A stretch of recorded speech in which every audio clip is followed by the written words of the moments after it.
people forget who Charles Darwin was, and it's particularly important to realize what an extraordinary human being he was. That doesn't mean perfect, it means really interesting, worth getting to know. I'm Ned Friedman, and I'm the director of the Arnold Arboretum of Harvard University, and I'm also the Arnold Professor of Organismic and Evolutionary Biology at Harvard University.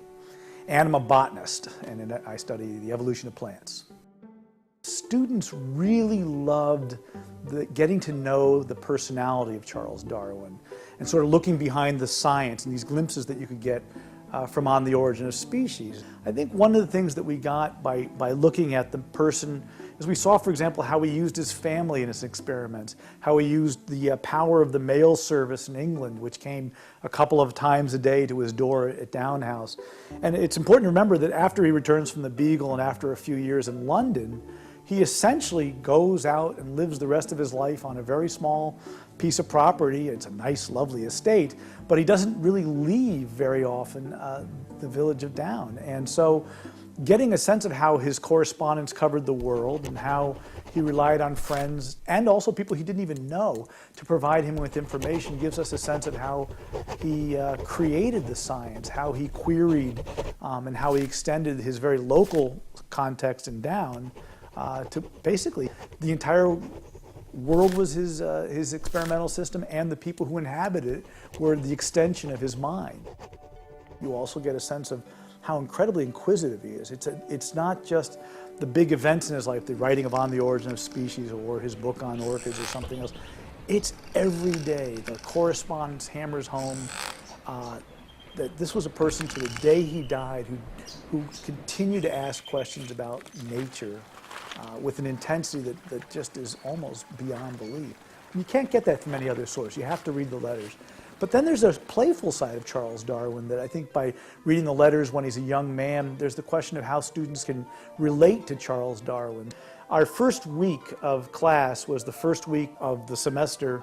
So the students had been in college all of a week, and one of the letters that we read was the letter that Charles Darwin wrote to his sister Carolyn during his first week when he was at Edinburgh in college at medical school, basically their same age, in which he complained about some of the terrible lecturing he'd received and how sort of put out he was at the quality of some of the things.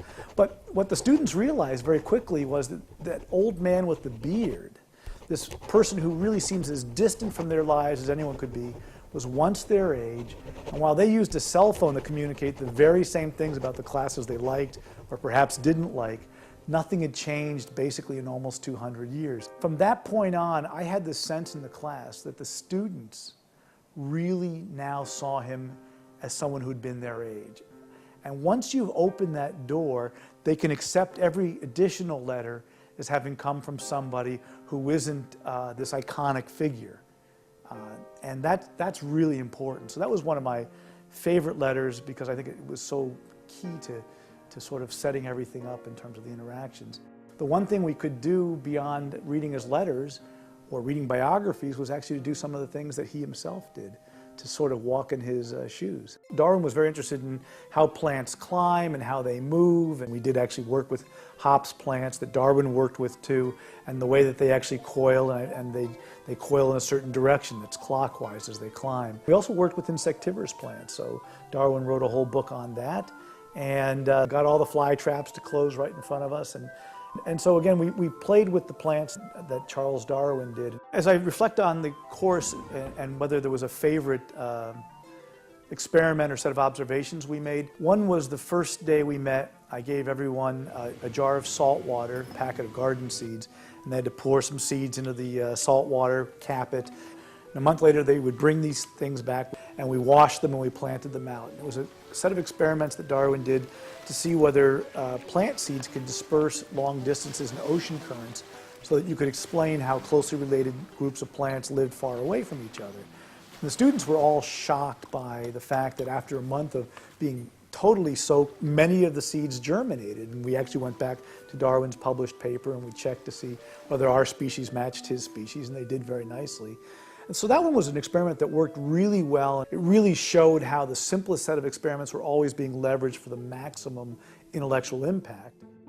Teaching from the letters is actually sort of the highlight because they set up the background to every one of the experiments we recreated in this course. Seeing what it was that Charles Darwin was thinking about before these events happened in his own life meant that we were setting ourselves up to potentially not just read about him, but put ourselves in his mind.